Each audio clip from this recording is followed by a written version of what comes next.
Good morning everyone, welcome to day 66। आज चाहिँ मेरो 4th इक्जाम छ इन्टरप्रेन्योरसिप भन्ने सब्जेक्टको।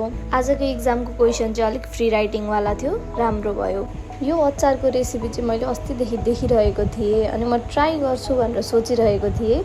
यसो किचनमा हेरेको मलाई चाहिने चाहिँ सबै सामान रहेछ एक्सेप्ट एउटा सामान, अनि म बनाउन लागिहालेँ। मलाई चाहिँ टमाटरको अचारमा टिमुर मनपर्छ, त्यही भएर मैले टिमुर र जिरा खुराएँ। त्यसपछि लसुन, प्याज, टमाटर अनि आँप राखेर यसलाई मजाले पाक्न दिएँ। यहाँ चाहिँ मोटे सुतिरहेको छ भने छोटे उफ्रिरहेको छ। यो चाहिँ अब पाकेर रेडी भइसकेको छ। यसलाई एकछिन सेलाउन दिएपछि चाहिँ अनि मैले सबै थोक मिक्सरमा हालेर आँप र टमाटरको मिठो अचार बनाएँ। मैले अगाडि एउटा सामान के छैन भनेको सामान चाहिँ धनिया हो। त्यसपछि चाहिँ मैले अचार र रोटी खाएँ। अचेल चाहिँ खाना खाइसकेपछि मम्मी सधैँ घुम्न जाऊँ भन्नुहुन्छ, त्यही भएर एकछिन वकको लागि चाहिँ हामी घुम्न गयौँ। That's all for today. Thank you, good night.